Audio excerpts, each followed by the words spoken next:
రోమీయులకు రాసిన పత్రిక అపోస్తలుడైనటువంటి పౌలు గారు రోమీయులకు రాస్తూ 8వ అధ్యాయం 14వ వచనాన్ని ఒక్కసారి మనం జ్ఞాపకం చేసుకుందాం. దేవుని ఆత్మచేత ఎందరు నడిపింపబడుదురో వారందరూ దేవుని కుమారులై ఉందురు. చాలా చిన్న ప్రార్థన చేసుకుందాం. మహోన్నతుడా, మహాగణుడు అయిన దేవుడవు, రక్షకుడు అయిన ప్రభువా, నీకు స్తోత్రాలు. ఎవరే కాల సమయంలో నైనా తండ్రి ప్రభువా, నీ బిడ్డలందరూ ఈ జూమ్లో కూర్చొని నైనా నీ మాటలు వినటానికి నీ ప్రభు దయచేసినందుకు మీకు స్తోత్రాలు. ఆయన అయా నీ బిడ్డల పాటలతో, వాక్య పట్టణంతో, వాక్య ధ్యానంతో మిమ్మల్ని మహిమపరిచారు. ఆయన నీకు స్తోత్రాలు. అయా అల్పుడిని, అయోగ్యుని నీ పాదములు చెంత ఉంటూ ఉండగా నన్ను నీ సిలువ చాటును మరుగు చేసుకొని మీరు మాట్లాడండి. మాట్లాడే మాట వృధాగా పోకుండా మా హృదయాల్లో పదిలపరుచుకొని ఫలించడానికి సహాయం చేయమని వాతావరణాన్ని మీ స్వాధీనంలో ఉంచుగా నడిపిస్తూ ఉన్నందుకు మీకు స్తోత్రం. అయా నాయన తండ్రి ప్రభువా, నీ కరుణ కటాక్షాలు మాపై కుమ్మరించి నడిపించమని నజరేయుడైన యేసుక్రీస్తు కృపనామమున ప్రార్థిస్తున్నాను తండ్రి. ఇందులో ఎంతో ప్రాముఖ్యమైనటువంటి మాటలు మనకు తెలియచేయబడ్డాయి. దేవుని ఆత్మ చేత ఎందరు నడిపించబడతారో వారందరూ దేవుని కుమారులై ఉందురు. వాళ్ళందరూ కూడా దేవుని కుమారులే. దేవుని యొక్క ఆత్మ చేత నడిపించబడాలి. అది ముఖ్యమైనటువంటి విషయం. వాళ్ళందరూ కూడా చాలా ధన్యులు, ఆశీర్వదించబడినటువంటి వాళ్ళు అని చెబుతున్నారు. అంటే దేవుని యొక్క పరిశుద్ధాత్మ చేత అందరూ కూడా నడిపించబడాలి. ఎవరు నడిపించబడాలి? దేవుణ్ణి నమ్ముకున్నటువంటి వాళ్ళు నడిపించబడాలి. దేవుణ్ణి నమ్ముకోవటం అంటే మనకు అందరికీ తెలిసిందే. ఆయన నమ్ముకున్నటువంటి వాళ్ళు ఆయన మార్గంలో ముందుకు నడుస్తూ ఉంటే ఆయన ఆశీర్వదిస్తాడు. దేవుని యొక్క ఆత్మ వారిని నడిపిస్తూ ఉంటది అనేది మనం తెలుసుకోవాలి. దేవుని యొక్క ఆత్మ మనల్ని అందరినీ కూడా పరిశుద్ధమైనటువంటి మార్గంలోకి నడిపిస్తూ ఉంటది. దైవ చిత్తానుసారంగా నడిపిస్తూ ఉంటది. పరిశుద్ధాత్మ వైపు మనల్ని నడిపిస్తూ ఉంటాడు. మహిమ నుండి అధిక మహిమలోనికి చేరేంత వరకు కూడా మనల్ని నడిపిస్తూ ఉండేటువంటి దేవుని యొక్క ఆత్మ మనకు తోడుగా ఉంటాడు అనేది మనం తెలుసుకొని తీరాలి. రోమీయులకు రాసిన పత్రికలోనే 8వ అధ్యాయంలోనే 1వ వచనము 3వ వచనాన్ని మనం జ్ఞాపకం చేసుకుందాం. ఒక్కసారి మనం జ్ఞాపకం చేసుకుందాం. చదవండి. కాబట్టి ఇప్పుడు క్రీస్తు యేసునందున్న వారికి ఏ శిక్షా విధియు లేదు. శరీరం అనుసరింపక ఆత్మను అనుసరించియే నడుచుకొను మన యందు ధర్మశాస్త్ర సంబంధమైన నీతి విధి నెరవేర్చబడవలనని పాప పరిహారం నిమిత్తము చదవను సార్. చదవం 3వ వచనం. శరీరమును అనుసరింపక ఆత్మను అనుసరించియే నడుచుకొను మన యందు ధర్మశాస్త్ర సంబంధమైన నీతి విధి నెరవేర్చబడవలనని పాప పరిహారము నిమిత్తము దేవుడు తన సొంత కుమారుణ్ణి పాప శరీరాకారంతో పంపి ఆయన శరీరమందు పాపమునకు శిక్ష విధించెను. ఆమేన్. దేవునికి స్తోత్రం. హల్లెలూయా. ఇందులో యేసుక్రీస్తు నందున్న వారికి ఏ శిక్షా విధి లేదు. ఏమంటున్నాడు? ఇప్పటి నుండి అనే మాట రాస్తున్నాడు. అంటే ఇప్పటి నుండి కాకపోతే అంతకు ముందున్నటువంటి వాళ్ళకి, యేసుక్రీస్తు నందు లేనటువంటి సమయంలో ఉన్నటువంటి వారికి శిక్షా విధి ఉంది అనేది మనం తెలుసుకోవాలి. దేవుని ఆత్మ చేత నడిపించబడిన ఎడల తీర్పులోనికి రారు. ఇందులో తీర్పులోనికి పోయేవాళ్ళు ఎవరు? దేవుని యొక్క ఆత్మ చేత ఎవరైతే నడిపించబడరో వాళ్ళు తీర్పులోనికి వెళ్తారు. వాళ్ళకి అన్ని శిక్షలు పడతాయి, శిక్ష విధించబడుద్ది. ఎవరైతే దేవుని యొక్క మార్గంలో ఆయన చెప్పినట్టుగా నడుస్తూ ఉంటారో వాళ్ళకి ఎలాంటి శిక్ష విధి లేదు. వాళ్ళు రారు, మీకు ఎలాంటి శిక్ష విధించబడదు. అనేది ఇందులో కనిపిస్తూ ఉంది. మనం చూసినట్లయితే ఒక చక్కని మాట రాయబడతా ఉంది. ఏందయ్యా అంటే, మనము దేవుని మార్గంలో నడవాలా, నడవకూడదా అనేది నిర్ణయించుకోవాల్సింది మానవుడే. అంతేగాని మనం నిర్ణయించుకున్న తర్వాతనే దేవుడు తన హస్తాన్ని ఇచ్చి నడిపిస్తాడు. ఈ స్వేచ్ఛని మానవులకు దేవుడిచ్చాడు. ఏ స్వేచ్ఛనిచ్చాడు? మనము ఎలా నడవాలి అనేది, ఎటుపక్క నడవాలి అనేది కూడా దేవుడు మానవునికి స్వేచ్ఛగా ఉండేటువంటి పరిస్థితిని దేవుడిచ్చాడు. మొట్టమొదటి నుండే అదే పరిస్థితి. నువ్వు ఎటు పోదాం అనుకుంటున్నావు? ఇటు పోదామంటే ఇటు పో, అటు పోదామంటే అటు పో. నువ్వు ఎటు పోతే అటు వాళ్ళు నిన్ను నడిపిస్తారు. దేవుని వైపు తిరిగావు అంటే దేవుడు నిన్ను పట్టుకొని నడిపిస్తాడు. లేదు అపవాది వైపు వెళ్ళావు అంటే అపవాది కూడా నిన్ను పట్టుకొనే నడిపిస్తాడు. కాకపోతే అపవాది కళ్ళిపోయి నడుస్తూ ఉంటే నీకు శిక్షా విధి ఉంది. శిక్ష విధించేవాడు దేవుడు అనేది ఇందులో మనం తెలుసుకొని తీరాల్సిందే. ఇందులో మనం చూసినట్లయితే సామెతల గ్రంథము 15వ అధ్యాయంలో 24వ వచనాన్ని మనం జ్ఞాపకం చేసుకుంటే అందులో రాస్తున్నటువంటి ఒక చక్కని మాట రాస్తా ఉన్నారు. చదువుకుందాం. క్రిందనున్న పాతాళమును తప్పించుకొనవలనని బుద్ధిమంతుడు పరమునకు పోవు జీవ మార్గము నడుచుకొనును. ఇందులో అంటున్నాడు, బుద్ధిమంతుడు ఏం చేస్తాడట? పరము పరమునకు వెళ్ళే జీవ మార్గాన్ని ఎంచుకుంటాడట బుద్ధిమంతుడు. బుద్ధి లేనటువంటి వాడు ఏమెందుకుంటాడు?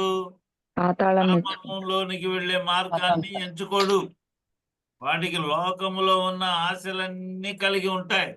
ఆ ఆశలన్నీ కూడా ఇతన్ని వేరే మార్గంలోనికి లాక్కుపోతా ఉంటది.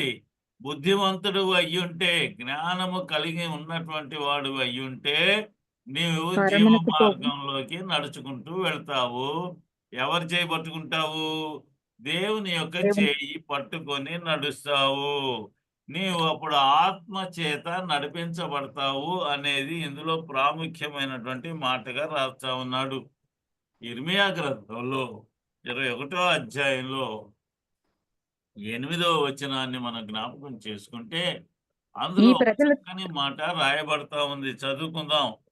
ఈ ప్రజలతో నీవిట్లనుము, ఆ, యెహోవా సెలవిచ్చినదేమనగా, జీవ మార్గమును మరణ మార్గమును నేను మీ ఎదుట పెట్టుచున్నాను. పెడుతున్నాడు. అంటే ఒక మనిషి ఎదుట దేవుడే ఏర్పాటు చేస్తా ఉన్నాడు. ఏం జీవ మార్గం ఒకటి పెట్టేసి ఊరుకోవచ్చుగా? మరణ మార్గాన్ని ఎందుకు పెట్టటము? మా అమ్మగారి దగ్గరికి 4-5 ఏజ్డ్ పీపుల్ వచ్చేవాళ్ళు, ఆ వయసులో వాళ్ళే. ఏమమ్మా ఈ నరకాలు గిరకాలు ఇవన్నీ ఎందుకు పెట్టాడు దేవుడు? మంచిగానే ఉంచి మంచిగానే బతికిచ్చి ఆయన దగ్గరికే తీసుకుపోవచ్చుగా, మరి ఇవన్నీ ఏందమ్మా, ఈ గోలంతా ఏందమ్మా అని అడిగేది. మా అమ్మ నన్ను కూడా అడిగేది, ఏందిరా మరి ఆమె ఎట్ట చెప్పింది అని. దేవుడు నీకు స్వేచ్ఛనిచ్చాడు. ఆ స్వేచ్ఛని నీవు భంగం చేసుకోవటానికి వీలు పడదు. నీకు స్వతంత్రత ఇచ్చి పలానా పని చేసి భూమి మీద ఈ విధంగా ఈ భూమి మీద ఉన్నంత కాలము నువ్వు చెయ్యి అని అంటే నీవు వేరే మార్గాన్ని ఎంచుకొని నీ మార్గాన్ని, దేవుని యొక్క మార్గాన్ని విడిచి వెళ్ళిపోతా ఉన్నావు. నీకు అది స్వేచ్ఛ. దేవుడిచ్చింది ఏంటంటే మంచి మార్గమును చెడు మార్గాన్ని, 2 మార్గాల్ని నీ దగ్గర పెట్టాడు. మరణ మార్గాన్ని పెట్టాడు, జీవ మార్గాన్ని కూడా నీ ఎదుటుగా ఉంచాడు. నీవు వెళ్ళాల్సింది త్రోవ జీవ మార్గం వైపు వెళ్ళాలి. అది అప్పుడు నిన్ను పరిశుద్ధాత్ముడు చేయి పట్టుకొని నడిపిస్తాడు అనేది నువ్వు తెలుసుకోవాలి. అలా కాకుండా చెడ్డ మార్గంలో, మరణ మార్గంలో వెళ్ళినా కూడా వాని యొక్క దూతలు, అపవాది యొక్క దూతలు చేయి పట్టుకొని నడిపిస్తారు. ఆ చెయ్యి నువ్వు ఇక విడిచే పరిస్థితి కానరాదు. అతి భయంకరమైనటువంటి చోటుకి నిన్ను తీసుకుపోయి అక్కడ విడిచిపెడతాడు నిన్ను. పరిశుద్ధాత్ముడైతే నీ చేయి తీసుకొని పోయి అక్కడ దాకా తీసుకొని వెళ్ళి పరలోకములో నిన్ను విడిచిపెట్టేటువంటి పరిస్థితి కనిపిస్తా ఉంది. ఇందులో మనం చూస్తే మానవుని యొక్క సొంత జ్ఞానము కొంతవరకే ఉంటది. ఎంతవరకు ఉంటది? ప్రజెంట్ అంటే ఇప్పుడున్న పరిస్థితులు మాత్రమే తెలుసుకోగలడు. రేపు ఫ్యూచర్లో వచ్చేటువంటి పరిస్థితుల్ని మానవుడు తెలుసుకోలేడు. అది మానవుని యొక్క జ్ఞానానికి మించినటువంటి జ్ఞానము దేవుని యొక్క జ్ఞానము. వానికి ఏంది అంటే భవిష్యత్ జ్ఞానము కూడా తెలుస్తుంటది అనేది మనం తెలుసుకొని తీరాలి. ఇందులో అంటున్నాడు యెషయా గ్రంథకర్త రాస్తున్నటువంటి మాట 55వ అధ్యాయంలో 9వ వచనాన్ని మనం పరిశీలన చేస్తే అందులో ఒక చక్కని మాట రాస్తా ఉన్నాడు.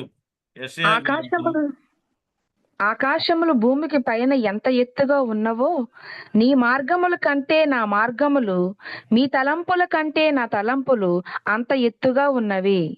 మానవునితో దేవుడు మాట్లాడుతూ ఉన్నాడు. ఏంటో తెలుసా? ఆకాశము భూమికి పైన ఎంత ఎత్తుగా ఉందో అంటున్నాడు.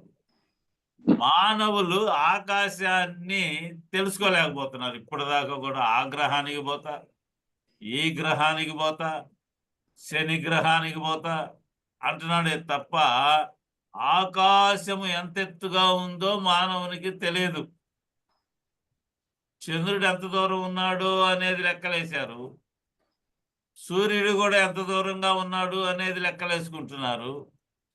నవగ్రహాలన్నీ కూడా 9 గ్రహాలట. 9 గ్రహాలు ఎక్కడెక్కడ ఉన్నాయి అనేది కూడా తెలుసుకుంటున్నాడు. కొత్తగా ఇంకో గ్రహం ఉంది, ఆ గ్రహాన్ని కూడా తెలుసుకున్నాడు. ఏ గ్రహం అంటే అది? కొత్తగా ఉన్న గ్రహం ఏంటండి? దశమ గ్రహం. దశమ గ్రహం ఎవరు? కూతురుంటే చాలు దశమ గ్రహం వాడే వస్తాడట.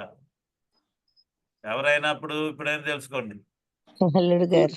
అల్లుడు అది చెబుతున్నాడు. 9 గ్రహాలను కనిపెట్టాడంట, కానీ వాటిని ఏమి ఎక్కడుందో తెలుసంట, కానీ దశమ గ్రహం అతని యొక్క గుణాలు తెలియవట ముందుగానే అందులో చెబుతున్నాడు.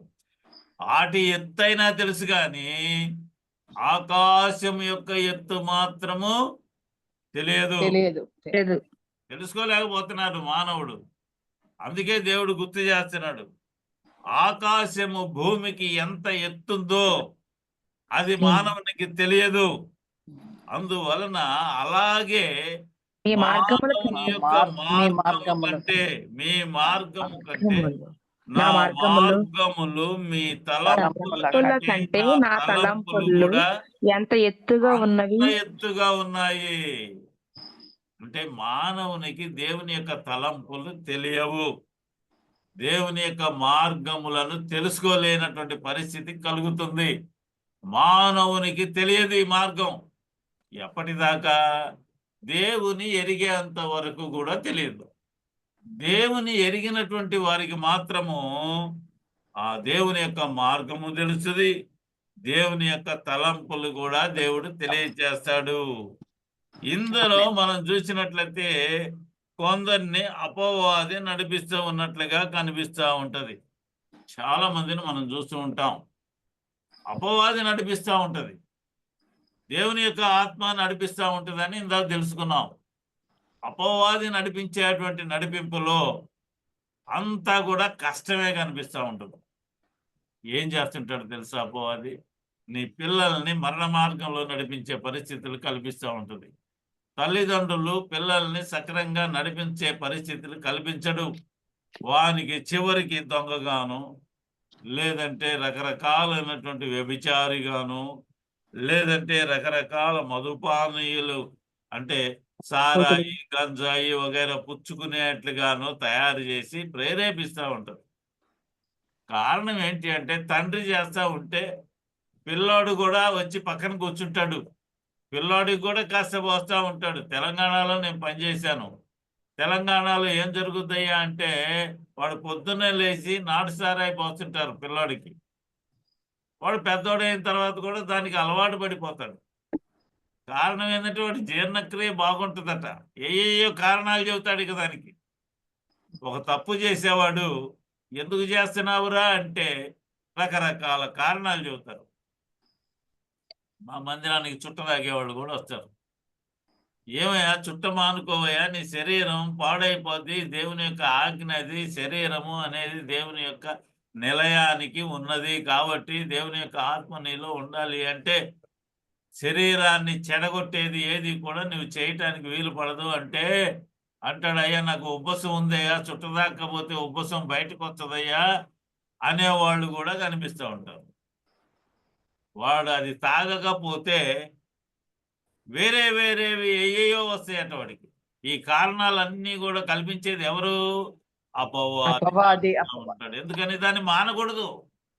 మానితే దేవుని యొక్క ఆత్మ హృదయంలోనికి వస్తాడు కదా, అందువలన మానటానికి వీలు పడదు. అది చెబుతున్నటువంటి మాట కనిపిస్తూ ఉంది. అలాగే రకరకాలైనటువంటి విషయాలు, ఏది తప్పని మనకి తెలుస్తుందో అంటే దేవుని మార్గంలో నడవటానికి ఏది ఆటంకంగా ఉంటుందో దానిని చేపించేటప్పుడు రకరకాలైనటువంటి విషయాలు, అది ఎందుకు చేస్తున్నాడు అనేది కారణాలు తెలియజేస్తూ ఉంటాడు.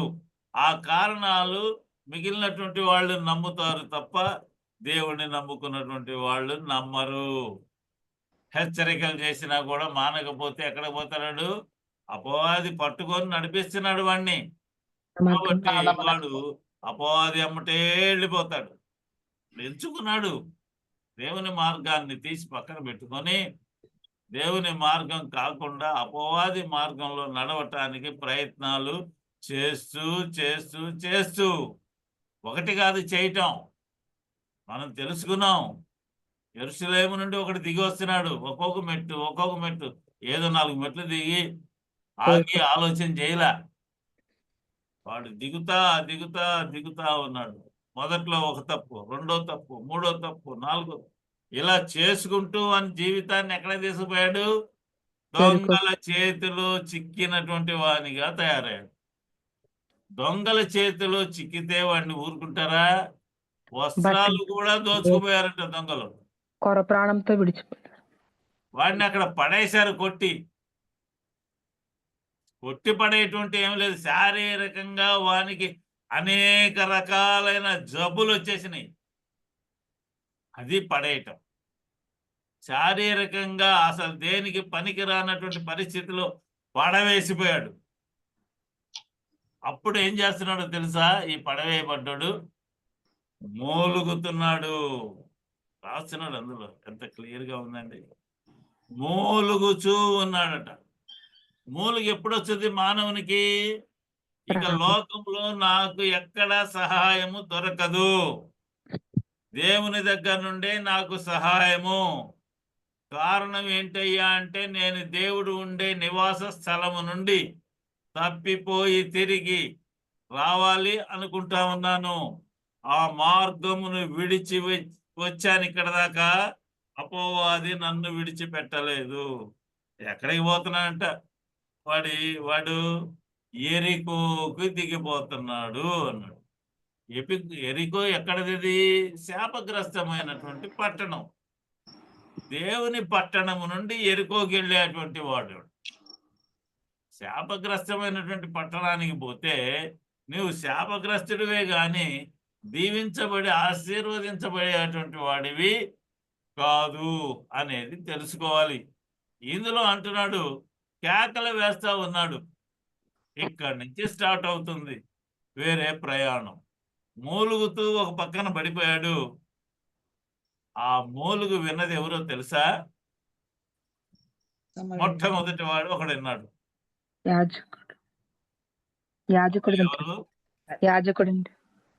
యాజకుడినా అంట.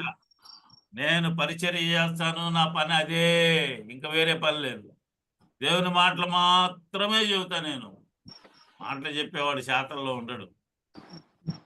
చాలా మందిని మనం చూస్తుంటాం, మాటలే చెబుతాడు రా వాడు అంటుంటారు. అంటే చెప్పి చెప్పి చెప్పి వాడు గొంతు పోయిన దాకా చెబుతాడు, శ్వాస వచ్చి అడ్డం పడ్డదాకా చెబుతాడు. క్రియలు ఉండవు వాళ్ళు.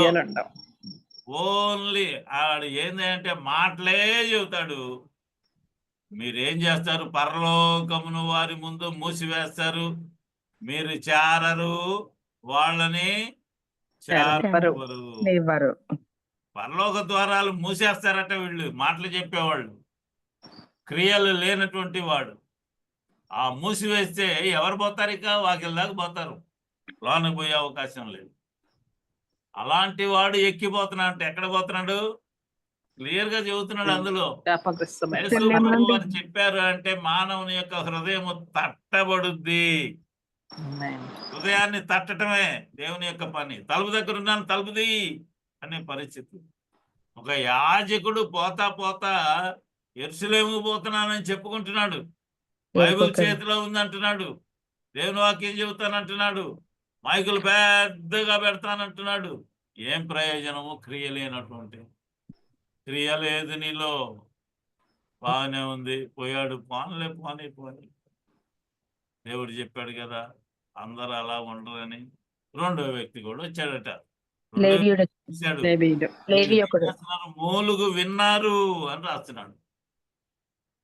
ఒకడు బాధల్లో ఉంటే ఆ బాధల్ని పంచుకోవాల్సింది పోయి ఏం చేస్తున్నారు? వెళ్ళిపోతున్నారు. దేవుడి పేరు చెప్పి, దేవుడి పేరు చెప్పి బ్రతికే వాళ్ళు చాలా మంది ఉన్నారు. దేవుడిని అడ్డం పెట్టుకొని బ్రతికే వాళ్ళు చాలా మంది కనిపిస్తూ ఉంటారు. వాళ్ళు దేవుని మార్గంలో నడిచేటువంటి వాళ్ళు కానే కాదు. ప్రభువా ప్రభువా అని కేకలేసేటువంటి వాళ్ళు మనకు కనిపిస్తూ ఉంటారు. చూస్తున్నాం కదా. ప్రభువా ప్రభువా అని ఎవడైతే నన్ను పిలుస్తుంటారో వాళ్ళందరూ కూడా నా యొక్క బిడ్డలు కారు. నేను మిమ్మల్ని ఎరగను పోండి. నీ మాట ప్రకారంగా మేము ఏమి వెళ్ళగొట్టాము?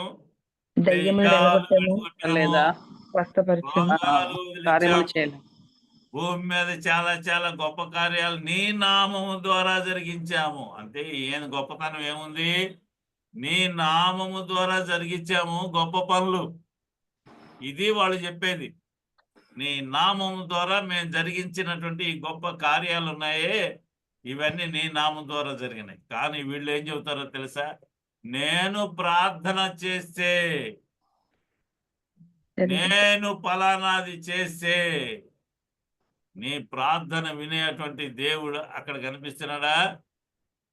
అన్యులలో మధ్యలో దేవుని యొక్క మాట తప్పిపోకూడదు. అది ఇందులో ఆజ్ఞల్లో ఉన్నటువంటి మాట. అదే ఏమనంటున్నాడు ఆయన ఆజ్ఞల్లో? యెహోవా నామము వ్యర్థముగా ఉచ్చరించేవాడు నరకానికి పోతాడు. ఇక్కడ ఏం చేస్తున్నాడు? 10 మందిలో దేవుని యొక్క మాట ఏం జరుగుద్ది? వ్యర్థమైపోద్ది. అందువల్ల దేవుడు అక్కడ కార్యం జరిగిస్తున్నాడు. అంతేనా? యేసు ప్రభు వారి యొక్క మాట ప్రకారంగానే అక్కడ జరగాలి తప్ప నీ సొంత మాటలు అక్కడ పని చేయటానికి వీలు లేదు. ఇందాక చెప్పుకుంటాం కదా, నీ పిల్లల్ని దేవుని మార్గంలో నుండి బయటికి తీసుకొని వచ్చి అనేక రకాలైనటువంటి మూర్ఖమైనటువంటి మాటలు చెప్పి రకరకాలైనటువంటి నరక మార్గంలోనికి, మరణ మార్గంలోనికి లాక్కుపోయే పరిస్థితి కనిపిస్తూ ఉంటుంది. యవన ప్రాయంలో ఉన్నప్పుడు బాగానే ఉంటుంది, చిన్నపిల్లలుగా ఉన్నప్పుడు బాగానే ఉంటుంది, పెద్దవాళ్ళు అయినప్పుడు కూడా అలాంటి పరిస్థితుల్లోనే ఉంటే తండ్రి మనసు ఎంత క్షోభను అనుభవిస్తుంది. అప్పుడు బాధపడతాడు, అయ్యో నేను నా పిల్లాన్ని సరిగా పెంచలేకపోయానే అని. బాలుడు నడవవలసిన త్రోవను వానికి నేర్పు అని అంటుంటే నువ్వేం నేర్పుతున్నావు? దేవుని మార్గాన్ని గురించి నేర్పుతున్నావా? సరైనటువంటి మార్గమేనా నువ్వు నేర్పింది? నేర్పలా. ఆ మార్గాన్ని, దేవుని మార్గాన్ని నేర్పినట్టయితే పెద్దవాడైనప్పుడు నీవు చింతపడే పరిస్థితి రానే రాదు అనేది తెలుసుకోవాలి. మనం చూస్తుంటాం పరిశుద్ధ గ్రంథంలో ఒక చక్కని మాట రాయబడ్డది. మార్కు సువార్తలో 5వ అధ్యాయంలో 9వ వచనం నుండి మనం పరిశీలన చేస్తే అందులో ఒక యవ్వనస్తుడు కనిపిస్తూ ఉంటాడు. వానికి దెయ్యాలు పట్టినాయి. ఒక వ్యక్తికి ఎన్ని దెయ్యాలు పట్టొచ్చట? 2000. ఎన్నైనా పట్టొచ్చు. ఒకటి బట్టి ఉంటే దాని ఎమ్మటి ఇంకొకటి ఉంటుంది, దాని ఎమ్మటి ఇంకొకటి ఉంటుంది. ఒక్కొక్కటి ఒక్కొక్క పర్యాయము వాడు చేసేటువంటి పనులు వేరువేరుగా ఉంటుంటాయి. ఒక అపవిత్ర ఆత్మ ఏం జరుగుతుందో తెలుసా? ఒక పని చేస్తుంది. ఇంకొక అపవిత్రాత్మ ఇంకొక పని చేపించదు, ఇంకొక అపవిత్రాత్మ ఇంకొక పని చేపిస్తుంది. అన్నీ ఒక పని చేయవు, రకరకాల పనులు చేపిస్తుంటాయి. ఇక్కడ ఈ వ్యక్తి అపవిత్రాత్మల చేత బంధించబడ్డాడు అంటే ఎలా బంధించబడతాడు? సరైనటువంటి మార్గంలో నడుస్తూ ఉంటే ఆ పిల్లాడు యవ్వన ప్రాయంలోకి వచ్చేటప్పటికి ఎలా ఉంటాడు? దేవుని మార్గంలోనే నడుస్తాడు. అపవిత్రాత్మ పట్టింది అంటే వారి జీవితాన్ని తల్లిదండ్రులు నాశనం చేశారని అర్థం. వాడు తప్పు చేస్తుంటే చూస్తూ ఊరుకున్నారు, గారాబం ఎక్కువ. అబ్బరంగా పుట్టాడు వాడు. అబ్బరంగా పుట్టినోడు గట చెవులు దబ్బడంతో కొడతారట, అంత అబ్బరంగా పెంచారు. అబ్బరంగా పెంచితే ఏమవుద్ది? వాడు లోకంలో దేనికి పనికిరాడు. ఒక తిండి తింటాం తప్ప, పండుకొని నిద్రపోవటం తప్ప ఇంక దేనికి పనికిరాడు. సోమరిపోతులాగా బతుకుతాడు. ఏమన్నా పని చెబితే వాడు పోడు, మనమే పోవాలా. రేపు పొద్దున చెప్పినటువంటి వాడే పోయి తెచ్చుకొని చేసుకోవాలా. ఇక్కడ జరుగుతుంది ఏంటి అంటే, వీడిని సరిగా వాళ్ళ తల్లిదండ్రులు పెంచని కారణంగా అపవిత్రాత్మకు లోనైపోయాడు. లోనైపోయిన తర్వాత ఏమైపోయాడు? సమాధుల దొడ్లో ఉన్నాడు. సమాధుల్లోకి తీసుకుపోయాడు. సమాధుల్లోకి తీసుకుపోయాడు కదా, సమాధుల్లో దెయ్యాలు ఉంటాయి అనేవాళ్ళు చాలా మంది ఉన్నారు. మేము చిన్నప్పుడు కూడా అటు గొల్లపాలెం చర్చికి పోవాలంటే సమాధుల దొడ్డి మీదుగా పోవాలి. భయం వేసేది మాకు, నిజమే అని. సమాధుల్లో ఉంటాయి, సమాధుల పైన ఏముంటాయి? సమాధులలో ఉండేవి వేరు, సమాధుల పైన ఉండేది వేరు. పైన ఏం కనపడదు నీకు. ఇక్కడ ఏం జరుగుతుంది? సమాధి లోపల కనిపిస్తూ ఉంటుంది. ఏం కనపడుతుంది? చెబుతున్నాడు ప్రభు, లోన అశుద్ధమైనవన్నీ కనపడుతుంటాయి. సమాధుల దొడ్డులో ఉంటాడు. సమాధులు కల్లి ఎవరు పోకుండా ఉంటారు. మళ్ళీ అవకాశం ఉన్నప్పుడే పోతుంటారు జనం. ఒకడు ఇద్దరు బోరు, ఎవరైనా చనిపోతేనే పోతారు తప్ప ఎక్కడ పడితే అక్కడ బోరు. ఏదో ఒక రోజు పెట్టుకుని సమాధులన్నీ శుభ్రం చేస్తుంటారండి. పైన మొక్కలు పీకలం అవి చేయని ఇవి చేయని చేస్తుంటారు. సేన అనబడినటువంటి దెయ్యం. ఎన్ని బట్టిన సేన అంటేనట ఒక దెయ్యం కాదట. సేన అంటే ఒక పటాలము. 5,000 దెయ్యాలు పైన ఉంటాయట. అవి 5,000 దెయ్యాలు పైన పడితే ఒక దెయ్యం పడితేనే కష్టం. అలాంటిది 7 దెయ్యాలు పట్టినటువంటి వాళ్ళు కూడా ఉన్నారు. ఇలా పట్టుకుంటే 7, 8 మంది, 10 మంది పట్టుకున్న కూడా ఇలా అంటే అంత దూరాలు పడిపోతారు మనుష్యులు. అంత బలం ఉంటుంది అపవాదికి. దాన్ని ఎదిరించాలంటే ఎవరి వల్ల అవుద్ది? అపవాదిని ఎదిరించటం దేవుని శక్తి ఉంటేనే తప్ప అపవాదిని ఎదిరించలేరు. మీ విరోధియగు అపవాది గర్జించు సింహములాగా ఎవరిని మృంగుదునా ఏం చేస్తున్నాడంట? తిరుగుతున్నాడు. అది వెతుకుతుంటాడట. వీడిని ఎతికాడు, దొరికాడు. ఎక్కడున్నాడు? దొరికి సమాధుల దొడ్లోకి, ఎవరు రాని ప్రదేశంలోకి వెళ్ళాడు. కానీ యేసు ప్రభు వారు వస్తా ఉన్నాడు. ఆ దారిలో ఏం పేరు చెప్పుకున్నాడు? సేనా అని చెప్పాడు. మామూలుగా దెయ్యం పెట్టినటువంటి వాడికి ఏంది నీ పేరేంది అంటే ఏదో పేరు చెప్పు. ఎంతయో పుల్లయో పేరు చెప్పకుండా ఏముండదు. అది పక్కనోడి పేరు తగిలించుకుంటుంది. అపవాదికి వారి శిష్యులకి ఎంతమంది ఉన్నారంటే కొన్ని కోట్ల మంది భూమి మీద పడేశారు దేవుడు. అపవాది ఒక్కడే వచ్చాడా? రాలా. వానితో పాటుగా కొన్ని కోట్ల మందిని జనాన్ని తెచ్చుకున్నాడు. అమ్మ వినిపిస్తుందా? ఇక్కడ కరెంటు పోయిందిలేండి. అంతే. వాతావరణ పరిస్థితులు మారిపోయినాయి, చాలా ఇబ్బందిగా ఉన్నాయి. ఇవన్నీ కూడా మనం చూడాలి. ఇందులో ఏంటయ్యా అంటే, ఈ సేన అనబడినటువంటి దెయ్యం ఎందుకు పట్టింది అంటే, వాడిని సరిగా తల్లిదండ్రులు పెంచకపోవటం, వాడు సరిగా బ్రతకాలి అని ఆలోచన చెయ్యకపోవటము అనేది మనం చూడాలి. అపవాది చేత నడిపించబడ్డటువంటి వ్యక్తి ఇందులో కనిపిస్తూ ఉన్నాడు. మనం చూస్తూ ఉంటే ఇంకొకటి మనం చూస్తే దావీదు గారిని మనం పరిశీలన చేయొచ్చు. ఏందయ్యా తన ఆత్మను దేవునికి అప్పగించినటువంటి దావీదును చూడొచ్చు. ఈయన అంటున్నాడు కీర్తనల గ్రంథంలో 143వ కీర్తన 10వ వచనాన్ని మనం పరిశీలన చేస్తే అందులో చక్కగా రాయబడుతున్నటువంటి మాట కనిపిస్తా ఉంది. ఇందులో నీవే నా తెలుసా? దేవుడు, నీవే నా దేవుడవు అంటే అర్థమైంది, నీ నా చిత్తాను ఆత్మను నీ చేతికి అప్పగిస్తున్నానయ్యా, నీవే నడిపించుకో అని అర్థం. నీవే నా దేవుడివి అంటే ఇంక వేరే దేవుడు నాకు లేడు అనేది మొట్టమొదటి ఆజ్ఞ అదే కదా.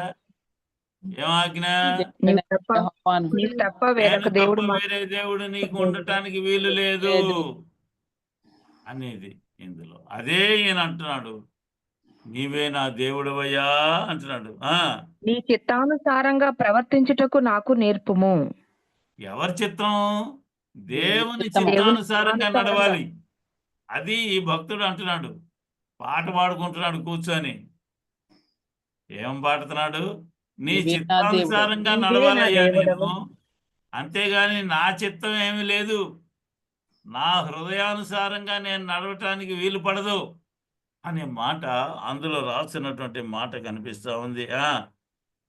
దయగల నీ ఆత్మ అంటున్నాడు సమభూమి గల ప్రదేశమందు నన్ను నడిపించును గాక. అంటున్నాడు దయగలిగినటువంటి నీ ఆత్మ నన్ను ఎక్కడ నడిపించాలి? ఎత్తు పొలాల్లో సమభూమి గల కాదు, ప్రదేశం. కష్ట సుఖాల్లో, కష్టాల్లో కాదు, సుఖాల్లో అతిగా ఉండే సుఖాల్లో కాదు, సమంగా ఉండాలి. సమంగా ఉండేటువంటి ప్రదేశము. నా హృదయంలో హెచ్చుగా ఉండే కోరికలు తీసేయి, అతి తక్కువగా ఉండేటువంటి కోరికలు కూడా ఉంటాయి, వాటిని కూడా తీసేయి. నీ ఆత్మ వలన నన్ను సమభూమి మీద నడిచేట్లుగా, అన్నిటినీ సమానంగా ఉంచుకునేట్లుగా నీ కృప దయచేయి నడిపించుము. అనే మాట అంటున్నాడు. నన్ను ఆ విధంగా సమానంగా ఉండేట్లుగా, నా కోరికలన్నిటినీ కూడా సమాంతరంగా ఉంచేట్లుగా చేయయ్యా. అటు ఎక్కువగా ఉండకూడదు, ఇటు తక్కువగా ఉండకూడదు అనే మాట ఇందులో రాసినటువంటి మాట కనిపిస్తూ ఉంది. ఇందులో ఎంతో ప్రాముఖ్యమైనటువంటి మాటలు కనిపిస్తూ ఉన్నాయి. కొంతమందిని రెండో ప్రపంచ యుద్ధంలోనట 3 జర్మనీ దేశస్తుల్ని, సైనికుల్ని పట్టుకున్నారట. పట్టుకుంటే వాళ్ళని కొంతకాలం జైల్లో వేశారు. జైల్లో వేసినప్పుడు అతి భయంకరమైనటువంటి పరిస్థితి ఉంటుంది కాబట్టి ఎవరూ విడిపించలేరు. అప్పుడు ఏం చేస్తారు వీళ్ళు? దేవుడా దేవుడా దేవుడా అంటారు. కొంతకాలం తర్వాత తలుపులు తెరవబడి వాళ్ళు బయటకు వచ్చారు. బయటకు వచ్చినా ఇంకా యుద్ధం సాగుతూనే ఉంది.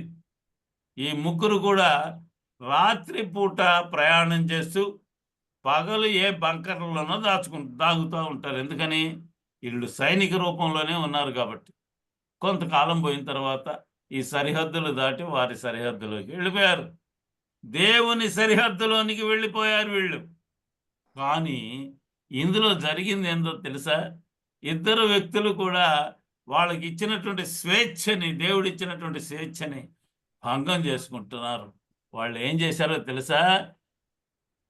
ఆ రాత్రి వాళ్ళు వెళ్ళింది ఎక్కడికి అంటే సారాయి కొట్టు, బ్రాందీ షాపులు, అక్కడికి వెళ్ళారు.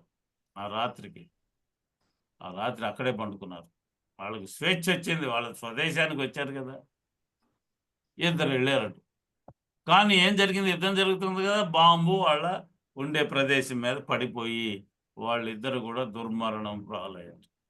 దుర్మరణం అక్కడ పొందాలి, కానీ నేను దేవుణ్ణి నమ్ముకున్నాను అనేటువంటి పరిస్థితిలో వీళ్ళు సాగిపోయి రక్షణ పొందాను అని అనుకుంటా ముందుకు పోయి ఎక్కడికి పోయారు? చివరికి వాళ్ళు మరణ దశలోనికే ఇంకొక వ్యక్తి ఉన్నాడు. అతను ఏం చేశాడో తెలుసా? దేవుని మందిరానికి వెళ్ళి కృతజ్ఞతలు తెలియజేయటానికి అక్కడ కూర్చొని ప్రార్థన చేసుకుంటూ గడిపి అక్కడే నిద్రించాడట. ఉదయాన్నే లేచి చూస్తే వాళ్ళిద్దరేమో చనిపోయారు, ఇతనేమో రక్షించబడ్డట్లుగా మనకు కనిపిస్తూ ఉంది. మనం చూస్తే మనం రాత్రి వేళ ప్రయాణంలో ఉంటాం. ఆ రాత్రి వేళ అపవాది క్రియలు జరుగుతూ ఉంటాయి. జాగ్రత్తగా ఉండాలి. శరీర క్రియలు జరుగుతూ ఉంటాయి. కాబట్టి జాగ్రత్తగా ఉండాలి అనే మాట ఇందులో గుర్తు చేస్తూ ఉన్నాను. ఏంటయ్యా, శారీరక క్రియలు ఇవి అని రాశారు. పరిశుద్ధ గ్రంథకర్త ఎవరిని వదిలిపెట్టలేదు. మహాభక్తులైనటువంటి వాళ్ళని వదిలిపెట్టలేదు, నీచమైనటువంటి స్థితిలో ఉండే వాళ్ళని కూడా దేవుడు వదిలిపెట్టలేదు. వాళ్ళని గురించి కామెంట్ చేశాడు. వీళ్ళ గురించి కూడా పరిశుద్ధ గ్రంథంలో కామెంట్ చేసినట్లుగా మనకి కనిపిస్తూ ఉంది. మనం చూస్తూ ఉంటే పరిశుద్ధ గ్రంథంలో ఒక వ్యక్తి కనిపిస్తూ ఉంటాడు. అబ్రహాము తన జీవితాన్ని దేవునికి అంకితం చేసుకున్నాడు. పరిశుద్ధ గ్రంథంలో మనం చదువుకుంటూ పోతే ఆది కాండంలో 12వ అధ్యాయం 1వ వచనం, వీళ్ళందరూ కూడా మన యొక్క పితరులు అన్నారు. పితరుడు అంటే ఎవరు? తల్లిదండ్రులు. మన యొక్క తల్లిదండ్రులు. ముందు తరము. ముందు తరం వాళ్ళందరూ కూడా పితరులు. మన తాత తండ్రి వీళ్ళని ఎవరిని చెప్పటల్లా. మధ్యలో వాళ్ళందరూ తప్పిపోయిన వాళ్ళు చాలా మంది ఉన్నారు. కానీ అబ్రహామును గుర్తు చేస్తున్నాడు. మన పితరుడు అబ్రహాముని, ఇస్సాకుని, యాకోబుని, వీళ్ళ ముగ్గురిని పట్టుకొని పితరులు అన్నారు. దావీదు మహారాజుని పితరుడు అంటల్లా. అనలేదు. ఏ అంత గొప్ప రాజుగా పితరుడు అనొచ్చుగా? అంటల్లా. ఎందుకని? విశ్వాసంలో స్థిరంగా నిలబడినటువంటి వాళ్ళు. యాకోబు గారు ఎట్టున్నా సరే ఆయన దేవుడు పట్టుకొని నడిపించాడు. పరిశుద్ధాత్ముడు పట్టుకొని నడిపించడం అంటే దేవుని మార్గంలో నడుస్తానని ఒప్పుదల కలిగినటువంటి వారినే పట్టుకుంటాడు. అబ్రహాం గారిని ఏం చేశాట? 12వ అధ్యాయంలో ఆది కాండంలో మొదటి వచనాన్ని మనం చదువుకుంటే అందులో ఒక చక్కని మాట రాస్తా ఉన్నారు. ఏముంది ఇందులో?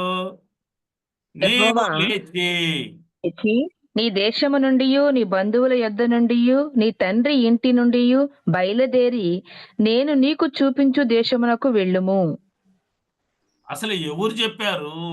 అప్పుడు దాకా ఈయన అసలు గుర్తే తెలియదే, దేవుడు అంటేనే తెలియదే. అలాంటి పరిస్థితుల్లో నేను దేవుణ్ణి అని చెప్పుకుంటే ఒక మనిషి దగ్గరకు వచ్చి నమ్ముతాడా? నేను ఫలానా వాణ్ణి అని చెప్పుకున్నాడు ఆయన. దేవుడు నమ్మశక్యంగా ఉండేటట్లుగా చెప్పుకున్నాడు. అబ్రహాము నమ్మాడు అంటే అర్థం ఏంటి? దేవుని యొక్క శక్తి అబ్రహాము దగ్గర నిలబడింది. అది చూశాడు అబ్రహాం. మానవులకు వశముగానటువంటిది, మానవుల దగ్గర లేనటువంటిది, మానవునకు వీలుగానటువంటిది అబ్రహాము దగ్గర దేవుని యొక్క శక్తి నిలబడింది. అప్పుడు నమ్మాడు. ఎట్లా పడితే అట్లా దాన్ని పోయే మనుషులు మాట్లాడితే నేను దేవుణ్ణి అంటే నమ్ముతారా? నేను దేవుని దూతని, దేవుని దగ్గర నుంచి వచ్చాను అంటే నమ్మశక్యంగా ఉండదు. యెహోవాయే దేవుడు అనబడినటువంటి ఆ మాట అబ్రహాము దగ్గరకు వచ్చి నిలబడ్డప్పుడు ఆయన రూపము చూశాం కదా. ఎంతో సుందరుడమ్మ యేసు, ఎంతో సుందరుడు. మానవుల యొక్క రూపము కాదు నిలబడ్డది, పరిశుద్ధాత్ముడు నిలబడ్డప్పుడు ఎవని రూపము? దేవుని యొక్క రూపము కనిపిస్తా ఉంది. అప్పుడు అబ్రహాము నమ్మాడు. ఏదో ఆషామాషిగా అబ్రహాం నమ్మలా. నీవు లే, నీ కుటుంబం నుండి వేరుగా అంటే ఒక్క మాట కూడా మాట్లాడకుండా బయలుదేరాడు అంటే అర్థం ఏంటో తెలుసా? లేచి నీ దేశాన్ని విడిచిపెట్టు. నీ దేశము నీది కాదు. నీకు చూపించేటువంటి దేశం ఎలాంటిదో తెలుసా? పాలు తేనెలు ప్రవహించే దేశము. ఎలా నమ్ముతారండి అసలు? పాలు తేనెలు ప్రవహించే దేశం అంటున్నాడే. ఆ దేశం ఎక్కడుందో అక్కడ దాకా నేను నడవగలనా? దేవుని యొక్క వాగ్దానం అది. దేవుణ్ణి నమ్మినటువంటి వ్యక్తి యొక్క పరిస్థితి అలాగే ఉంటుంది. దేవుని మీద నమ్మకం. దేవుణ్ణి నమ్మాను అంటే ఆ నమ్మకం ఎలా ఉంటుంది అంటే, ఇక దేవుణ్ణి చూసినటువంటి వాడు వేరే వాళ్ళని నేను చూడను అనే పరిస్థితి కలిగింది అబ్రహాముకి. సహోదరుడు ఆలోచన చేసావు ఎప్పుడైనా? అబ్రహాము స్థితి ఎలాంటి స్థితిలో ఉండేవాడు? పిల్లలు లేరు, ఎవ్వరు లేరు. సహోదరులా ఒకరు ఆయన చనిపోయాడు, ఇంకొక ఆయన ఉన్నాడు. ఆడు పిల్లాన్ని తెచ్చుకున్నాడు. నీవు లేచి నీ దేశము నుండి, బంధువుల యొద్ద నుండి, మీ నీ తండ్రి తండ్రి ఇంటి నుండి బయలుదేరి బయలుదేరి అప్పట్లో కుటుంబాలన్నీ కూడా కలిసిమెలిసి ఉండేయండి.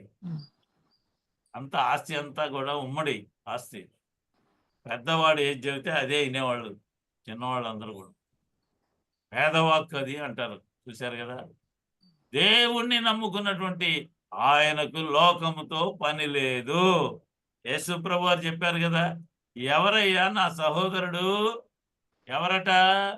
నా దేవుని చిత్తం మార్గంలో ఎవరైతే నడుస్తుంటారో నడుస్తారో వాడు వాడు. నా సహోదరుడు. జరిగించువాడే నా లోకంలో నా సహోదరుడు. తల్లి లేదు, తండ్రి లేడు, సహోదరుడు లేడు, సహోదరి లేదు, ఎవరు లేరు. ఎవరైతే దేవుని మార్గంలో నడుస్తూ ఉంటాడో వాడు నా సహోదరుడు. ఇందులో నీ తండ్రి ఇంటి నుండి లేచిరా. అసలు ఎంత గొప్ప మాట నమ్మాడండి అబ్రహాము. ఆయన ఎదుట నిలబడ్డటువంటి దేవుణ్ణి చూచినటువంటి వాడు. మోషే గారికి దేవుడు వచ్చాడు, దగ్గర నిలబడ్డాడు. అగ్నిలో కనిపిస్తున్నాడు దేవుడు. అగ్ని, దేవుని యొక్క కన్నులు అగ్ని రూపం. ఆయన రూపమే అగ్ని. అగ్నిని చూడలేము. మనం బయటకు వచ్చి మంచి ఎండాకాలం పోయిందనుకోండి, ఇప్పుడు మంచి ఎండలో సూర్యుని చూస్తే యువతలకు చూస్తే కళ్ళు కనపడవు. కళ్ళు కనపడ. అలాంటి పరిస్థితి. దేవుణ్ణి చూచినటువంటి వాడు బ్రతకడు అని మోషే చెబుతున్నాడు. దేవుడు చెప్పినటువంటి మాట, నువ్వు నన్ను చూసి బ్రతకవు, నేను వెళ్తా ఉంటాను, నా ఈ భాగంలో చూడు. అలాంటి దేవుడు అబ్రహాము కనిపించాడు. దేవుడు అని అబ్రహాము గుర్తెరిగాడు. అబ్రహాముకి దేవుడు పరిచయం చేసుకుంటున్నాడు. నేను ఎవరినో తెలుసా, నేను దేవుణ్ణి అనగానే నువ్వే దేవుడు దేవుడు దేవుడు అంటున్నావు, భలేవాడు అనలా. ఆయన నిజంగానే ఈయన దేవుడు. ఆయన లక్షణాలు అన్నిటినీ కూడా ఈయన గుర్తెరిగాడు. నిజమే, దేవుడు. ఆయనే నన్ను కాపాడుతాను అన్నాడు కాబట్టి కాపాడి తీరుతాడు. ఆయన వాగ్దానం అది. కాబట్టి అబ్రహాము అలా బయలుదేరి వచ్చేసాడు. సంపూర్ణమైనటువంటి విధేయత ఏ మానవునికి ఉంటుందో దేవుని యొక్క ఆత్మ యొక్క నడిపింపు అతనికి కలుగుద్ది. దేవుని యొక్క ఆత్మ నడిపింపు కావాలి అంటే సంపూర్ణంగా దేవునికి లోబడి ఉండాలి. అలాగే ఇస్సాకు విషయంలో కూడా అలాగే జరిగింది. వీళ్ళందరూ కూడా సగం సగం దేవుని నమ్మినటువంటి వాళ్ళు కాదు. వాళ్ళు లోకంలో ఉన్నా కూడా లోకాన్ని విసర్జించినటువంటి వాళ్ళు, లోక క్రియల్ని పట్టించుకున్నటువంటి వాళ్ళు. ఇస్సాకు ఉన్నాడండి. అబ్రహాం ఏం చెబితే అదే చేసేవాడు. అబ్రహాం ఏం చేశాడు? ఇస్సాకుని మంచి యవ్వన ప్రాయంలో తీసుకొని పోయాడు. కట్టెలు నెత్తి మీద పెట్టాడు, తీసుకొని పోయాడు. కట్టెలు నెత్తి మీద పెట్టడం, కష్టాలు వెంట పెట్టుకొని పోవటం, తీసుకొని పోయాడు, పండేశాడు. ఏమీ మాట్లాడలా, ఒకే ఒక్క మాట, అయ్యా అన్నీ ఉన్నాయి, నిప్పు తెచ్చావు, బలిపీఠం ఉంది, అన్నీ ఉన్నాయి, మరి గొర్రెది దేవుడు చూసుకుంటాడయ్యా, నువ్వు రా. చేతులు కట్టేశాడా కట్టేయలేదా తెలియదు. రాయ్యా పండుకో అనగానే వచ్చి పండుకున్నాడు. విధేయత అంటే అది. భలేవాడివే నువ్వు, నన్ను ఇంత దూరం నడిపించింది కాక ఇక్కడ పండుకొని ఏదో గొర్రెలు నరికేసేటువంటి దాని మీద నన్ను బండేసి నన్ను చంపుదాం అనుకుంటున్నావు. ఎవరైనా పుట్టినటువంటి ఒక కుమారుడు 100 సంవత్సరాలకి పుడితే వాడిని ఎవడన్నా చంపుతాడండి? ఆ రోజుల్లో దేవుని మీద నమ్మకం అంత గొప్పగా ఉంది. కారణం దేవుని చూచినటువంటి నేత్రాలు ఇక లోకాన్ని చూడవు. అది పరిస్థితి. ఇస్సాకు విధేయతకి గుర్తు, యేసు ప్రభువారు విధేయతకి గుర్తు. దేవుడు ఏం చేయమని చెప్పి పంపించాడు అదే ఇస్సాకు చేసిన విధంగా ఇక్కడ యేసు ప్రభువారు చేశారు. తండ్రి చెప్పిందే నేను చేయటానికి వచ్చాను అంతే. తండ్రి ఏం చెప్పి పంపించాడట? నీవు భూమి మీద చేయాల్సింది పలానా పలానా పనులు చేయాలి, అపవాదిని ఎదిరించి తీరాలి. నీవు ఎదిరించడమే కాదయ్యా, నేను నమ్ముకున్నటువంటి వాళ్ళకు కూడా ఆ శక్తిని నీవివ్వు అని చెప్పినటువంటి గొప్పదైనటువంటి మాట పరిశుద్ధ గ్రంథంలో ఉంది. ఇస్సాకు గారు ఏం చేశారు తెలుసా? అబ్రహాము, అయ్యా నేను ముసలాడిని అయిపోయాను, ఇస్సాకా యవనస్తుడయ్యాడు, పెళ్లి చేద్దాం అనుకుంటున్నానని ఒక ఆయన్ని పిలిచాడు. ఎవరిని? ఇంటిలో పెద్దవాడైనటువంటి జీతగాన్ని పిలిచాడు. ఎలియాజరు. ఈ పేర్లన్నీ కూడా చాలా చక్కగా ఉంటాయండి. ఏలియా, ఏలియా, ఏలియా. ఏలియా, దేవునికి సంబంధించినటువంటి పేర్లు ఇవన్నీ కూడా. ఎలియాజర్ని పిలిచి ఒక చక్కని అమ్మాయిని తీసుకురా నాయనా పెళ్లి చేద్దాం అంటే ఆ జీతగాడికి ఎన్ని విషయాలు తెలిసి ఉంటాయండి. యజమానుడి విషయం తెలుసు, యజమాని యొక్క కుమారుని యొక్క విషయం తెలుసు. ఎలియాజర్ చూశాడు, ఆహా ఇలాంటి వ్యక్తికి ఎలాంటి స్త్రీని ఎన్నుకోవాలి ఆలోచన చేశాడు. పోయాడు దేవునికి ప్రార్థన చేశాడు. మానవ శక్తి దేనికి పనికిరాదయ్యా, నేనేం గుర్తించలేను, నీవే గుర్తించేట్లుగా చెయ్యి, నా ఎదుటికి రప్పించు, అప్పుడు నేను గుర్తుపడతాను. ప్రార్థన చేశాడు. దేవుడు అబ్రహాం మాటనే కాదు విన్నది. అబ్రహాము దగ్గర ఎవరైతే సేవకులుగా ఉన్నారో, అబ్రహాం దగ్గర ఎవరైతే విశ్వాసపాత్రులుగా పడున్నారో వాళ్ళ మాటలు కూడా దేవుడు ఆలకించాడు. అబ్రహాము యొక్క కుమారుడు ఉన్నాడే ఒక ఆయన, పెంచుకున్న ఆయన, లోతండి. ఇష్మాయేల్. ఆ లోతు దగ్గరికి ఆ, 50 లోతు. మందిని పంపించాడు అబ్రహాం. ఎంత విశ్వాసులు అంటే వాళ్ళు ప్రార్థన చేస్తే దేవుడు వాళ్ళ యొక్క మొర ఆలకించేటువంటి అంత విశ్వాసులు. అలాంటి వాళ్ళు అక్కడ పోయి చెడిపోయారు. ఎక్కడ పోయారు? సొదొమ గొమొర్రా. సొదొమ గొమొర్రా అన్న 2 ప్రదేశాలు. పట్టణాలు, జంట నగరాలు. ఆ పట్టణాలు పోయి దేవుని మీద విశ్వాసాన్ని పోగొట్టుకొని 10 మంది కూడా మిగలలేదట. అబ్రహాం గారు వాదించాడు దేవుడితో, 50 మంది దొరుకుతారయ్యా, అవినీతి. ఎందుకని 50 మందిని నేను విశ్వాసాలను పంపించా మావాడితో.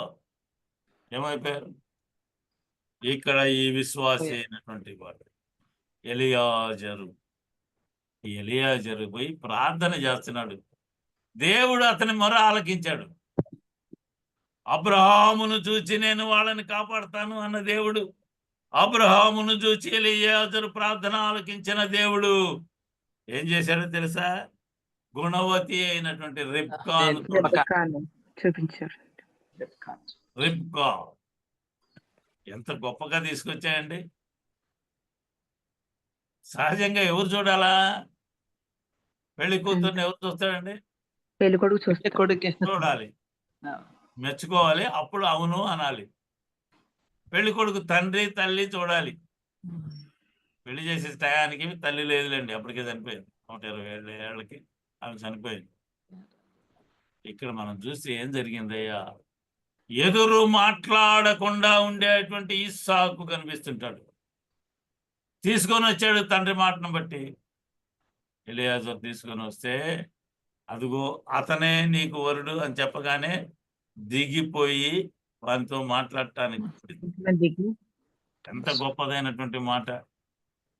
ఎలియాజరు తీసుకొని వచ్చినటువంటి దేవుని మాట ప్రకారంగా తెచ్చినటువంటి ఆమె కుంటిది కానీ గుడ్డిది కానీ ఏదైనా కానీ నేను ఆమెను వివాహం చేసుకోవాలి అనుకొని నిర్ణయించుకొని ఉంటాడు.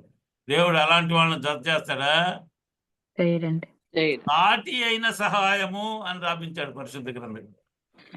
సాటి అయిన సహాయము అంటే పురుషునితో సహాయంగా, పురుషునికి ఏది చేస్తే సహాయంగా ఉంటుందో, సాటి అంటే పురుషునితో సమానమైనటువంటి పరిస్థితిని కలగజేశాడు. చిన్న అమ్మాయికి యాక్సిడెంట్ అవుతుందట, కారు వచ్చింది, గుద్దబోతుందట. ముందు భాగానికి 2 కాళ్ళ మధ్య 2 గాన్ల మధ్యలోకి వచ్చింది ఆ పిల్ల. తల్లి చూస్తా అలా పట్టుకొని ఎత్తి అవతలేసిందట కారుని. అంటే స్త్రీ ఎంత బలవంతురాలో అందులో కనిపిస్తూ ఉంటుంది. సామర్థ్యాలు ఎప్పుడు బయటపడతాయో తెలుసా? అవసరాన్ని బట్టి సామర్థ్యం బయటకు వస్తుంది. మనకు తెలుసు, ఇందిరాగాంధీ గారు యుద్ధం జరుగుతూ ఉంటే రష్యా పోయింది సపోర్ట్ కోసం. దేశాలన్నీ కూడా పాకిస్తాన్ కలిసి తిరిగినాయి. కానీ రష్యా ఒక్కటే మనకి నమ్మకమైనటువంటిది. అమెరికా చెబుతుంది కానీ అన్ని జాయితుస్సే, అమెరికా రాదు మన కల్లి, పాకిస్తాన్ కల్లే ఉంటుంది ఎప్పుడు. ఎందుకని తను తయారు చేసిన వెపన్స్ అన్ని అమ్ముకోవాలా, భారతదేశానికి అవసరం లేదు అవి. కాబట్టి ఇందులో నమ్మకము అనేది ఎంత ప్రాముఖ్యత. స్త్రీ తన ధైర్యాన్ని ఎప్పుడు ప్రదర్శించుద్ది అంటే ఇక లోకంలో ఎవరికి సహాయం, నా సహాయము, నాకు సహాయము ఎక్కడా లేదు అనుకున్నప్పుడు స్థిరంగా నిలబడుతుంది. స్త్రీ సాటి అయిన సహాయం అది మనం చూస్తుంటాం. ఒంటరి స్త్రీ బ్రతుకుద్ది, ఒంటరి పురుషుడు బ్రతకలేడు. కొంతకాలం తర్వాత సహాయం లేకుండా బ్రతకలేడండి. ఇందులో ఆలోచిస్తుంటే ఈ రిబ్కాని వివాహం చేసుకునేటప్పుడు ఎంత నమ్మకంగా చేసుకున్నానండి. మనం పరిశీలన చేసుకుంటే ఎంతో ప్రాముఖ్యమైనటువంటి పరిస్థితి. మనం చూస్తే యాకోబు గారు వరుస కనిపిస్తా ఉందండి. తాత, తండ్రి, కుమారుడు అందరూ విశ్వాసులే. కానీ ఇందులో విశ్వాసం తగ్గిపోయినటువంటి వ్యక్తి ఒక ఆయన ఉన్నాడు. ఆయనే యాకోబు. పేరు కూడా బ్రహ్మాండంగా పెట్టుకున్నాడు. అందరినీ మోసం చేశాడు, వెళ్ళాడు. దేవుడు అతన్ని ప్రేమించాడు. ఎలా ప్రేమించాడయ్యా? నేను అబ్రహాము దేవుణ్ణి అని చెప్పుకున్న దేవుడు, ఇస్సాకు దేవుణ్ణి అని చెప్పుకున్న దేవుడు, ఇంకా దేవుడు చెప్పుకోవాల్సినటువంటి పరిస్థితి ఉంది. ఎవరి పేరు చెప్పుకుంటాడు? ఏశావు పేరు చెప్పుకోలేడు. ఎందుకంటే శాపగ్రస్తుడు. కారణం ఆశీర్వాదాలు పొందలేకపోయాడు. ఆశీర్వాదం పొందినటువంటి ఈ వ్యక్తిని దేవుడు ఎన్నుకోవాలి. పుట్టుకలోనే ఉంది అతనికి ఆశీర్వాదం. వెళ్తూ ఉన్నప్పుడు దేవుడు ప్రత్యక్షమై చెప్పాడు, నిచ్చెన ఒకటి వేశాడు, దేవదూతల పైకి కిందకి వస్తాడు. మనం చూస్తే 35వ అధ్యాయ ఆదికాండంలో 1వ వచనాన్ని పరిశీలన చేస్తే దేవుడు మాట్లాడుతున్నాడు. ఏందో తెలుసా? దేవుడు 32:1లో కూడా దేవుడు మాట్లాడాడు. అనేక సార్లు యాకోబును నడిపించిన దేవుడు, నేను యాకోబు దేవుణ్ణి అని చెప్పుకున్నాడు. యాకోబు దేవుణ్ణి అని చెప్పుకోవటంలో ఏం పేరు మార్చాడుగా? ఇజ్రాయేలు దేవుణ్ణి అని చెప్పుకోవచ్చుగా. యాకోబు దేవుడు అని ఎందుకన్నాడు? నువ్వు తప్పు చేస్తున్నా నేను నిన్ను విడిచిపెట్టను అని అనటం కోసం యాకోబు దేవుణ్ణి అనుకున్నాడు. నేను యాకోబు దేవుణ్ణి, మార్చినటువంటి దేవుణ్ణి గుర్తు చేస్తున్నాడు. యాకోబు మోసగాడైనా సరే నేను అతన్ని మార్చినటువంటి దేవుణ్ణి, ఇజ్రాయేలుగా మార్చిన దేవుణ్ణి గుర్తుపెట్టుకో. నీవు పాపాంధకారంలో జీవిస్తూ ఉన్నా కూడా నిన్ను మార్చగలిగినటువంటి దేవుణ్ణి నేను, మార్చే దేవుణ్ణి నేను, యాకోబు దేవుణ్ణి నేను. నువ్వు తప్పు చేసినా మార్చేటువంటి స్థితి నాది. నీవు ఏం చేయాలో విశ్వాసాన్ని ప్రదర్శించు. యాకోబుతో మాట్లాడుతూ ఉన్నాడు. త్రోవలో వెళుచుండగా దేవదూతలు ఆయనకి ప్రత్యక్షమయ్యారు, మాట్లాడారు. 35:1లో చూసినట్లయితే దేవుడు యాకోబుతో అంటున్నాడు, నీవు లేచి బేతేలునకు వెళ్ళి అక్కడ నివసించి నివాసముండు. బేతేలు అనగా దేవుని యొక్క మందిరం ఉన్నటువంటి స్థలము. ఎక్కడికి పడితే అక్కడ పోవటానికి లేదు. దేవుని యొక్క మందిరము ఎక్కడ ఉంటుందో, అంటే దేవుని యొక్క ఉనికి ఎక్కడ ఉంటుందో అక్కడ నివాసం చేయాలి. మానవులు చేయాల్సిన పరిస్థితి అది. ఏం చేయాలి? దేవుని యొక్క ఉనికి ఎక్కడ ఉంటుందో అక్కడికి వెళ్ళి నీ నివాసం ఉండాలి. అంతేగాని నువ్వు వేరే ఉనికి ఉన్న కాడికి పోయి నీ ఇష్టానుసారంగా చేయటానికి లేదు. నేను ఒక మందిరంలో, కొంచెం పెద్ద మందిరమే, అందులో వాక్యం చెబుతా ఉన్నప్పుడు దారిని పోయేవాళ్ళు ఎవరో చెప్పారట, బయట కూడా కూర్చుంటారులే, చర్చి నిండిపోతే బయట కూర్చుంటారు, వేప చెట్టుకు పాలు కారుతున్నాయి అంట అన్నాడంట. ఎవరో అమ్మలక్కలేగా ఈ మాటలని చెప్పుకునేది. ఒకవేళ పురుషులు చూసినా చెప్పడం, స్త్రీ అలా పోతే చెప్పుకుందంట అని ఈమె ఒక ఆమె బా అని వాక్యం అయిపోవచ్చింది. ప్రార్థన చేస్తున్నాం. ముందు ఆమెకి చెప్పింది. అలా ముందుకు వెళ్ళిపోయింది. పాదిరమ్మ దగ్గరికి వచ్చింది. ప్రార్థన చేసి ఆశీర్వాదం ఇచ్చి కళ్ళు తెరిచి చూసేటప్పటికే సగం మంది వెళ్ళిపోయారు. అరే ఏంటయ్యా, ఆశీర్వాదం తక్కువ ఉండలేదు. సరే కానుకల సంగతి తీసి అవతల పారే. వేప చెట్టుకి పాలు కారుతున్నాయి అంటండి, మీరు తొందరగా ముగిస్తే మేము కూడా పోయి చూసి వస్తాం. అక్కడ ఏముంది? దేవుని మందిరంలో ఉన్నటువంటి ప్రజలను కూడా ఈడ్చుకుపోగలిగినటువంటి శక్తి అపవాదికి ఉంది. అపవాది చేసిన పని అది. మందిరంలో కూర్చొని దేవుని మాటలు విను అంటే దేవుని మాటలు అనుకుంటే ఏం విన్నావు? దురద చెవులు కలిగి వేరే మాటలు విన్నావు. వింటావా?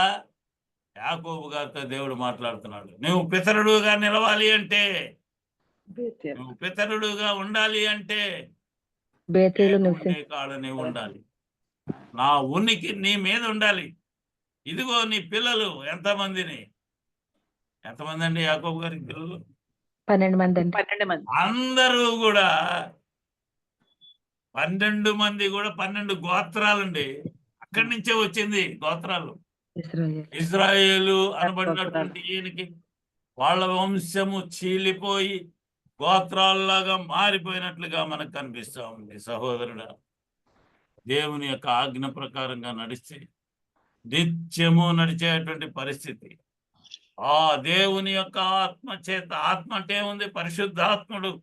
ఈ రోజుల్లో పరిశుద్ధాత్ముడు మన మధ్యలో ఉండి నడిపించేటువంటి పరిస్థితి మనకు కనిపిస్తూ ఉంది. కాబట్టి దేవుని చేతికి మన చేతిని అప్పగించి ఆయన నడిపిస్తే నడుస్తూ ఉండాలి. ఆయన ఆగు అంటే ఆగిపోవాలి. వారందరూ కూడా ఏమని పిలుపులు వస్తాయి? దేవుని కుమారుడు కుమారులు అనబడతారు. దేవుని యొక్క ఆత్మ చేత నడిపించబడ్డ ప్రతి ఒక్కడు కూడా దేవుని కుమారులై ఉందురు. అబ్రహాము, ఇస్సాకు, యాకోబు వీళ్ళందరూ పితరులే, దేవుని యొక్క కుమారులే. వారి యొక్క వంశములో ఉన్నటువంటి మనము దేవుని కుమారులుగా ఉండాలి అని హెచ్చరిక చేసి నా మాటలు ముగిస్తాను. దేవుడి కొద్ది మాటలు మనం వెనుకడిలో దీవించగలక. ఆమేన్. ఆమేన్. హల్లెలూయా. ఆమేన్. హల్లెలూయా. దేవునికి ఆమేన్. స్తోత్రం. హల్లెలూయా. హల్లెలూయా. హల్లెలూయా. కృప కలిగిన దేవుడవు, రక్షకుడు అయిన ప్రభుడవు